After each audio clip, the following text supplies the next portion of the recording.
I'm not an expert, I'm an academic. I teach history of law at the University of Paris Nanterre. And one of my topics deals with alternative dispute resolution. And I've been fascinated by the current legal issues linked with witchcraft, mostly in Africa. And I will review some of the difficulties linked to the proof of witchcraft, and I would be very grateful to collect your opinions related to the question of expertise in this case. Since the end of the 70s, witchcraft has become a real problem for society, mostly in Africa. The main question is whether the law can grasp the disputes linked to witchcraft. The answer is difficult because it obviously leads to a confrontation of different ways of thinking. Is it possible for the law to take into consideration invisible actions? In sub-Saharan Africa, following French colonial law, many states penalize witchcraft, and if a charge is made, the judge will have to make a decision. But what about the definition of witchcraft? Of course, it is impossible to give a definition, and it is often pointed out that there is a serious break with the principle of penal law, nullum crimen nulla poena sine lege. But another difficulty concerns proof. How to prove witchcraft? This is where expertise comes in. Which experts are called, and for what kind of expertise? Expertise can be given by skilled scientists trained in Western knowledge. This is often the case in the context of international organizations, institutions in charge of refugees. Asylum seekers sometimes invoke the persecution of a witch. The claims are often inconsistent and have no meaning for the people in charge of the application because there is a deep gap between the representation of the applicants and the basic concepts of Western law, whether it be individual responsibility or causality. The applicant knows that he has to prove the veracity of his story and to show he is telling the truth.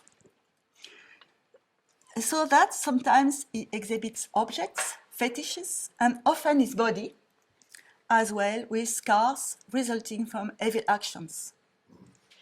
The cultural gap is then obvious. When questioned, the applicant speaks of spiritual attacks. But can spiritual attacks constitute acts of torture? When the lawyers relate their client's stories, they speak of sects, sacrifice, occult rituals, a discourse built on colonial stereotypes. The claim usually fails as the Commission considers that it is only superstition without any reality. These cases illustrate the epistemological misunderstanding posed by witchcraft. The rejection of the application illustrates the devaluation of the subjective knowledge, to use Michel Foucault's expressions, that cannot be grasped by a dominant legal culture. The expert is most often a doctor who concludes to a persecutory delusion, bringing the case back to a knowledge established by in Western countries. Cultural experts may have been asked about the meaning of the scars or lesions on the body, or whether to check if the claimant's account corresponds to knowledge shared in his country of origin. But as Roberto Beneducci suggests, an author I have used here, the question is whether international law should be open to cultural otherness, whether the legal protection of human rights should take into account the applicant's cultural tradition. In other words, should the anthropologist's expertise lead the judge to consider that the formula "it happens spiritually" may suggest a form of torture, a persecution that opens to asylum? In Africa, post-colonial studies have rooted the idea that law should take into account cultural identities. In sub-Saharan Africa, accusations of witchcraft have increased considerably in recent years. Many states denounce the laxity of colonial justice, refusing to condemn on the grounds that there is no proof, only representation, only supposition, would be a colonial attitude opposite to African reality. The law should be decolonized by giving it a cultural dimension and considering African realities. Justice as well should be decolonized by calling on local knowledge. A magistrate from the Republic of Cameroon thus urges African jurists to ban colonial means of proof and encourage them to follow up what has been used in the past in these cases. It is easy to see the impact of the Indian anthropologist Shiv Viswanathan, who insists on the idea of cognitive justice. Against the sole knowledge of experts trained on the Western model, it is necessary to emphasize the plurality of knowledge and to value traditional expertise. The idea is, therefore, that since witchcraft is an African reality, its proof can only be provided by local experts who are the custodians of traditional knowledge. In fact, in countries such as Cameroon, Central Africa Republic and Northern Gabon, police stations and courts may call upon traditional healers, diviners and witch doctors who intervene as experts at the courts.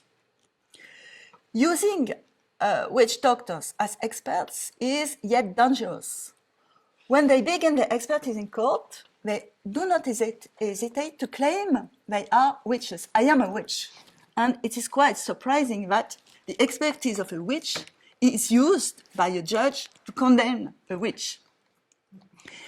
Many scholars also denounce the position of authority acquired by these witch doctors. They have offices, sell their services to the highest bidder, drive often big cars, big Mercedes, and are proud to say they have been educated in the West. Their role is now crucial as they belong to the judicial staff. They are the ones who prosecute, they are the ones who push for a confession, and they are the ones who testify before the judge. Many lawyers criticize the preponderance of witch doctors, pointing out the loss of meaning of law. Law means a register of truth linked to the reality of facts.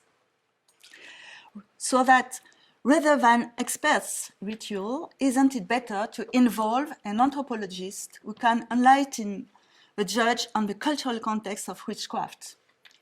More generally, anthropologists and legal historians as well must point out the ravages of witchcraft today and show that it is not an African reality, but rather a byproduct of colonization that must be analyzed in terms of domination.